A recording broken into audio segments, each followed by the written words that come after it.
लेकरं ही रानफुलासारखी असतात. त्या रानफुलांना जर वेळेवरती ऊन वारा पाऊस मिळाला तर ही शेतकऱ्यांची रानफुलं, ही मळरानावरची रानफुलं ही शहरामधल्या कमळापेक्षा आणि गुलाबापेक्षा चांगल्या पद्धतीने हिमळू आणि खुलू शकतात.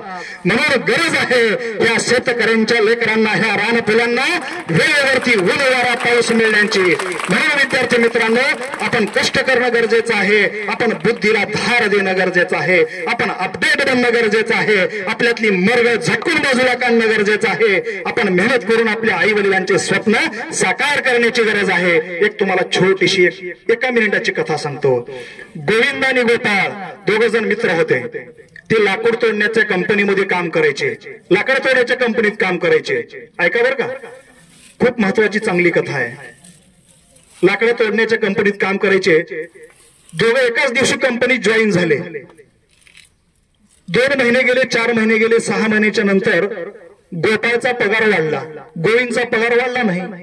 म्हणून गोविंद काय केला, मालकाकडे गेला. मालक तुम्ही गोपाळची पगार वाढवली, आम्ही दोघं एका दिवशी जॉईन झाले, पण माझी पगार तुम्ही वाढवलीच नाही. त्यावेळेस मालक म्हणाले, तू गोपाळची भेट घे. गोपाळच्या लाकडं तोडण्याच्या गतीमध्ये वाढ झालेली आहे. तुझ्या लाकडं तोडण्याच्या गतीमध्ये कसलीच वाढ नाही, तुझ्या कामात कसलाच बदल नाही, तुझ्या कामाची गुणवत्ता नाही, क्वालिटी नाही. आणि गोपाळचं काम वाढलंय म्हणून त्याला मी पगार वाढवला. तो गोविंद गोपाळकडे गेला आणि म्हणाला की माझ्या पगारीत वाढ झाली नाही, तुझ्या पगारीत वाढ झालाय. मालक म्हणाले की तू लाकडं जास्त तोड, काम वाढव, तू काय करतोस मला सांग.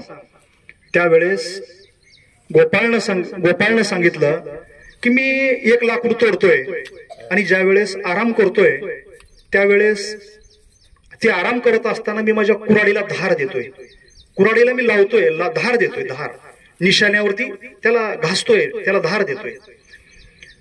पुन्हा दुसरं लाकूड तोडतोय, आराम करत असताना पुन्हा मी कुऱ्हाडीला धार देतोय. पुन्हा 2 घंटे काम करतोय, पुन्हा मी कुऱ्हाडीला धार देतोय.